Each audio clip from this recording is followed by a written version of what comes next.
everybody. My name is Devin Keith and I am a senior at Mount Holyoke College, where I am studying both environmental studies as well as FMT with a focus on theater. And this summer I had the fantastic opportunity to be able to track methane and aerosols in relation to health effects within the San Joaquin Valley. Now, what exactly is methane and why do we care about it? Well, methane is 28 times more efficient at keeping heat within the atmosphere than CO2 is. And, by some estimates, about 50% of methane comes from dairy farming operations, as well as there are 1,100 dairy farms within California alone, and of that, 90% reside within the Central Valley. As well as a little bit of a tangent here, I will be switching between calling the Central Valley Central and San Joaquin Valley. They are the same place. And here is a map of the dairy farms within the Central Valley. Now, this is not all of them. These are the ones that I could find using publicly available data on the internet that I made in ArcGIS.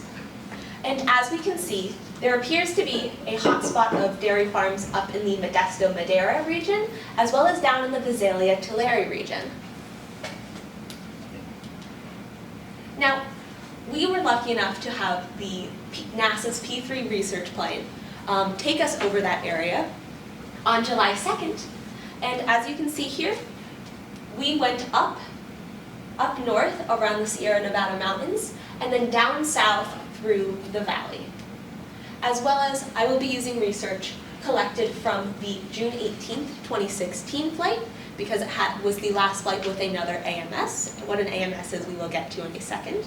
But as you can see, it flew a similar flight path, as well as it flew over the same areas that we will be interested in looking at within this presentation. Now, this is what the methane graph showed us. There are 3 hotspots, as we can see, highlighted in yellow and green, over the Central Valley, and all of them are at the same altitude, or within 100 feet of the same altitude, but in this case we are considering altitude negligible when looking at these different factors.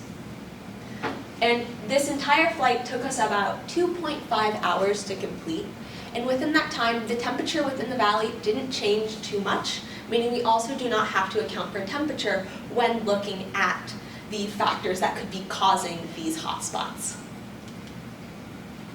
And we can see, laid out over our flight path in the red, where those hotspots are. We have one over Madera, Tulare, as well as Tipton. Now, the Tipton and Tulare hotspots are technically part of the same huge hotspot within the Central Valley for methane.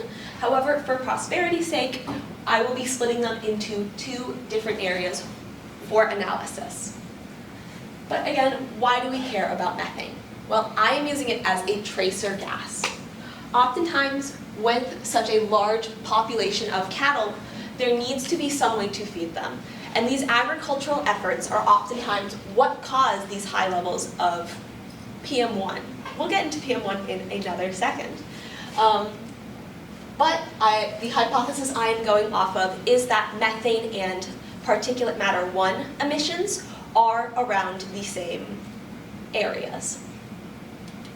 And to track those particulate matter and aerosol emissions, we were able to use an AMS, or an aerosol mass spectrometer. This was located on the port side of the P3 research plane in 2024. I do not know where it was for 2016, but it was also able to measure 5 different aerosols, 4 ions, and a large mix of different emissions. We were able to take readings for sulfate, nitrate, organic aerosols, ammonium, as well as chloride. And here is the graph of all of them laid out within micrograms per cubic meter. Now, PM1 is the definition of it is a particulate matter that is smaller than 1 micrometer in diameter. For reference, a human hair is 50 through 70 micrometers in diameter. So we're working with some really, really small and really, really dangerous particles here. As well as I would like to point out that black carbon is on this graph as well, down here. Ben just did a lovely presentation on it, and we again see similar spikes as to where it is, though at a much lower level than these PM ones. And looking at where we see it, we see the same 3 spikes as we saw with the methane emissions. 1 over Madera, 1 over Tulare, and 1 over Tipton. All the graphs at this point will now be using nitrate as a filler aerosol, just so you can see where these hotspots are in terms of aerosol emissions. And looking at the 2nd and 3rd aerosol spikes over Tulare and Tipton, we can see, working off the hypothesis that I posed earlier, it makes sense. There are a lot of dairy farms within the region. They often have high traffic, and we can see that the mountains to the east of these areas and to the southeast of these areas often form a basin trapping all of those aerosols as well as methane emissions in these towns, forcing people to breathe them in. But the Madera spike is a little bit different. There's no dairy farms within the immediate area that we see the spike, which is mostly concentrated in this area, which led me to have to figure out, well, why is this happening? We are seeing both an increase in methane as well as an increase in aerosol emissions. So I was exploring some different reasons as to why. Madera is a known nut producer, specifically in pistachio and almonds, and there are currently no major studies around nut processing plants as to what type of emissions they let out, which could be a fantastic opportunity for future research and for future students. But while that might explain methane production within the nut processing plants, it doesn't really account for such a high spike that we see. Then I thought, oh, well, maybe it's the landfill. There's a lot of specifically electronic landfill areas within Madera. The big one is to the south right here, located on the pink dot. But once again, that accounts for one factor, but not the other. If there's a lot of methane coming from these landfills, once again, we're not seeing that type of aerosol emissions. And then I remembered, oh, this should have been the first thing I looked at, transport. What is transport? Simply put, it's wind. And to track wind patterns, I was able to use NOAA's high split model. And using that, each of these different colored lines are a different wind pattern between the hours of 1 a.m. and 12 a.m. within the Central Valley, over Madera. And we can see here that all of the wind direction is blowing in from the northwest, meaning that that spike we see in Madera is coming from the dairy farms, not by Madera, but instead ones farther north, near Modesto. But that also brings up a very good point. You don't have to live next to a dairy to be experiencing the effects of its emissions. And within the 2016 flight data, we see the exact same thing. Now, while Madera itself is not lit up bright yellow or red, such as its counterpoints in Tipton and Tulare, the area is still showing higher than average nitrate levels than the area around it, and so higher than average aerosol levels. Broken down, these are the percentages of the aerosols that we see over these important flight points. This is the 2024 flight data for Madera, Tulare, and Tipton. And as we can see, it's about 75% organic aerosols, which, as Dr. Dan Sousa mentioned earlier, there was a fire over the area over here earlier, which could be attributing to that amount of organic aerosols within the valley. This is what we see when we look at the 2016 flight data. They're very, very similar, but with a much higher amount of nitrates and sulfates than we see in 2024. And something is happening down in Tipton, which we have been referring to as a hot moment. Now, just because this area looks like this doesn't mean it looks like this all the time. as we can see in 2024, this matches the other ones. And another important detail is that these graphs are sized by the mass amount of aerosols within the atmosphere. And as we can see, there has been a large increase in aerosols from 2016. Now, this is the key point of this presentation, the health effects that people experience. The graph here is showing the amount of hospital visits by population percentage within the Central Valley. And these numbers rival Central LA's numbers of hospital visits for cardiovascular disease. And that is really bad. Central Valley is a population of 4 million people versus the much more amount living in LA.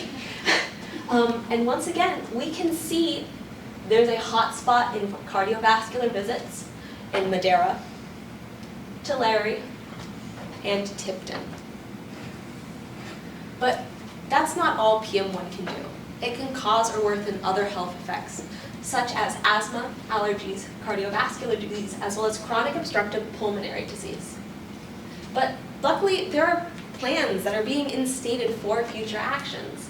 Regulations are helping farmers curb their methane emissions, as well as affordable health care for people living in the valley have been instated, with over 700,000 undocumented immigrants, 300,000 of which live in the valley, are now available to apply for this insurance coverage so that they can get help for themselves and their families. And in conclusion, the methane hotspots are co-located alongside the aerosol hotspots, and both are co-located using the 2021 census data alongside health hotspots, which is really bad. I would like to thank everybody on this slide, including Dr. Andreas Beiersdorf, Dr. Anne-Marie Carlton, Maddie Landy, Dr. Disha Sardana, as well as Dr. Barry Leffert, and everyone else for supporting these students and program. Are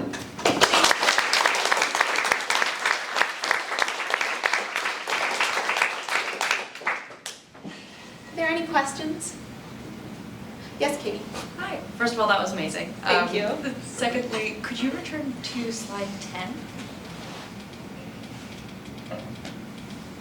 So around 12, that secondary spike, I'm curious, are those values for the aerosols, SO4, are those above the detection limit, or was there a cutout in the instrument at the time? So there was a cutout in the instrument at the time. Okay. Why that was, we unfortunately aren't really sure.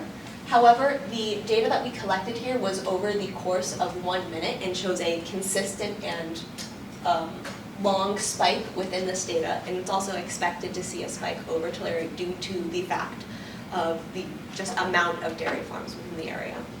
Okay, thank you.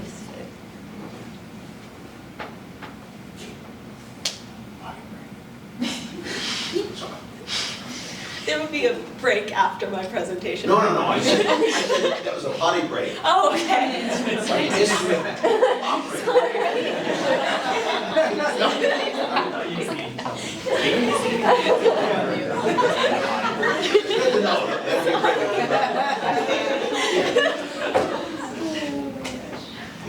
Any other questions from the audience?